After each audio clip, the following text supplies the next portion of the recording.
Tusuubira ebintu bingi nnyo nga twolekera akalulu ka 2026 era gye buvuddeko twalaba ebijambiya nga batutegeeza nti bikomyewo.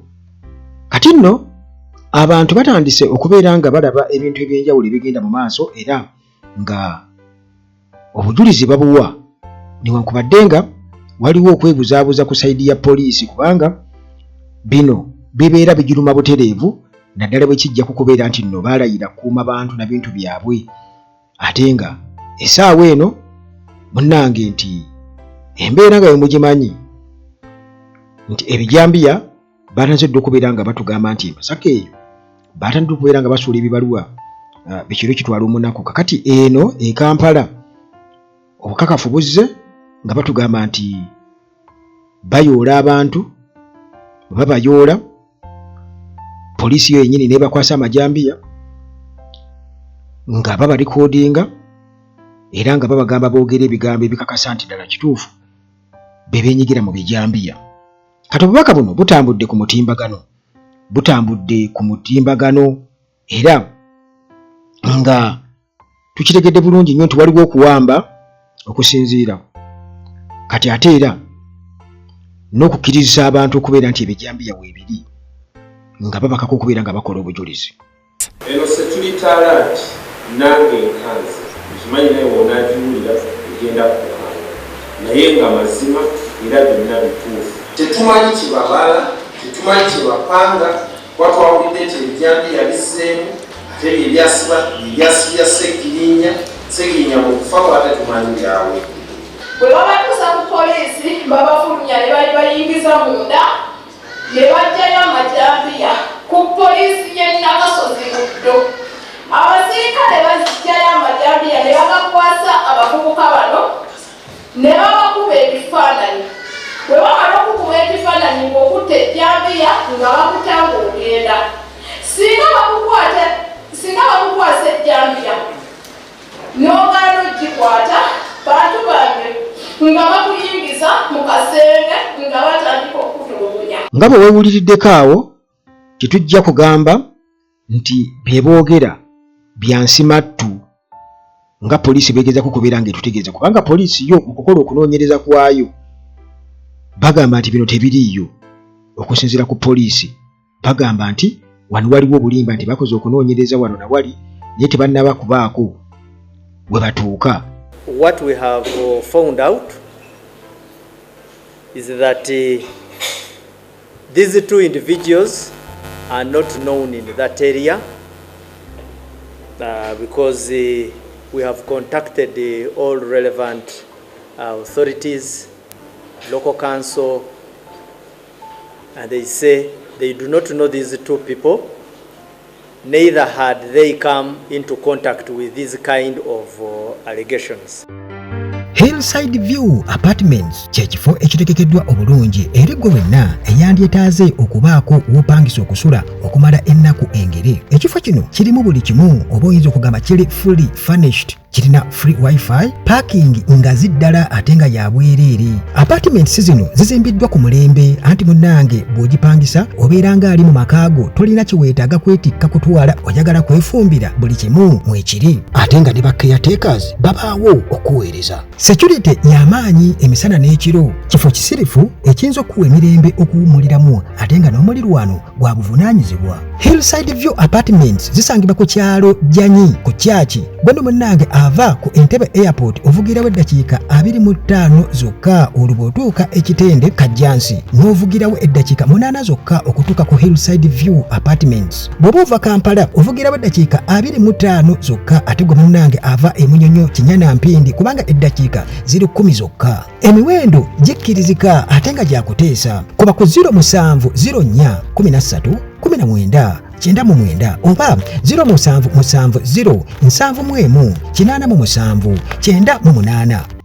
Buli muntu yenna akimanyi bulungi nnyo nti poliisi tesobola kwekolako kunoonyereza. Ekyo tekisoboka naye ebyaliwo mu kalulu oba nga tugenda mu kalulu ka 2021 bye biyinza okubeera nga bikozesebwa ng'obujulizi mu kaseera kano. Kubanga mujjukire mu kiseera kiri Eric Mwine ng'akyaliwo nga boogera ku Red Movement era waavaayo abantu abawana obujulizi nti ffe baatugamba tulina okwambala t-shirt eza yero tukole bwe tuti era nga byonna bagezaako kubeera nga bakikuba bakizze eno ku side eya Nuupu naddala nti bano bakanywa musaayi bazze Red Movement ezze kukyankalanya ggwanga. Kati n'olw'ensonga eyo poliisi bwe kiba nti naddala amagye ebiseera ebisinga obungi gamanyi okubeera nga gakola emirimu gya poliisi neba nga etunula butunduzi kubanga jjuka ne poliisi ejjuddemu baamagye naye ne bakireka ne kigenda bugenzi bwe kityo.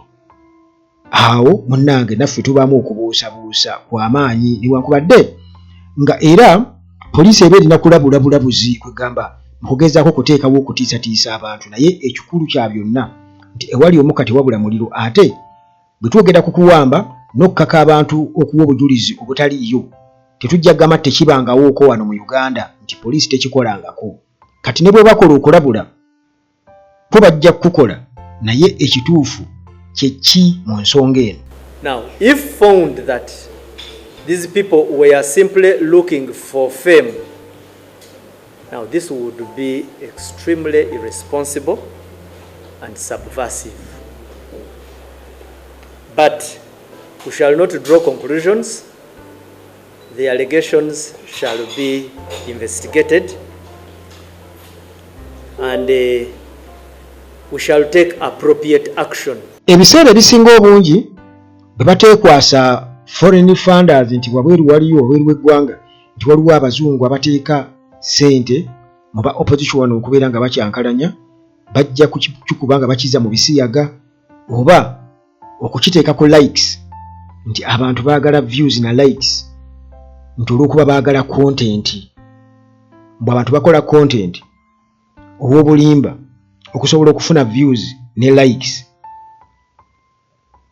Naye nga amazima amatuufu ddala singa bino biba biddamu okubaawo oba singa obukakafu buvaayo abantu ababuliddwa abantu baabwe ne batandika okubeera nga beemulugunya poliisi eyinza kutugamba ki kubanga already bo batukakasa nti ku Northern Bypass n'ewalala yonna mu bitundu ababbi oba obubbi gye bubadde nga bujja bubeera nti bo bukyaliyo bw'amaanyi era naddala ku Northern Bypass bo bukyabalemedde ddala okubeera nti babumalako nti abantu battibwa abantu babbibwa abantu bakolebwako ebikolobero nti ku Northern Bypass kwosanga n'abantu nga bambadde engoye za poliisi nga balina emisanvu ng'egya poliisi kati gwe bw'oyimirira oba singa babakwata mu jam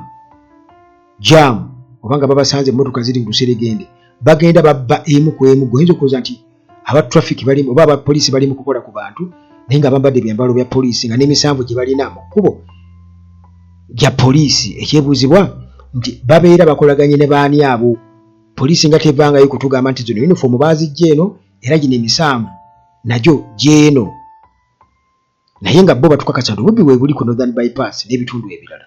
It is true at times we have inconveniences from some criminals along Busega and that entire stretch. I wish to use this as information and convey it to the relevant commanders for action.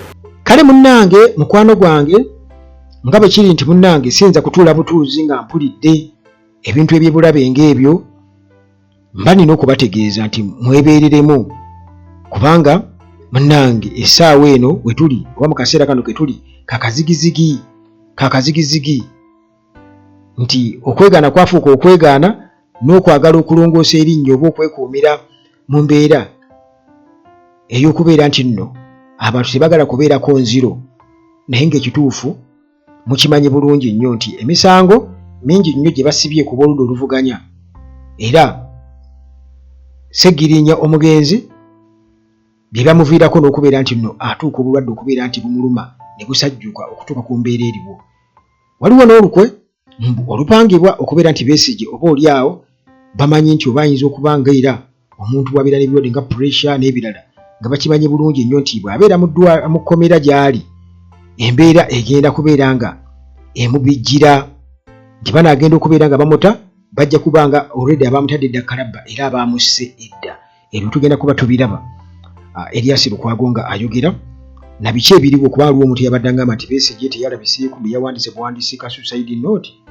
Oli bwe yabadde akiraba naye tugenda kuba tubiraba okusobola okubeera nga tumanya akawunvu n'akagga tube nga tutambulira wamu.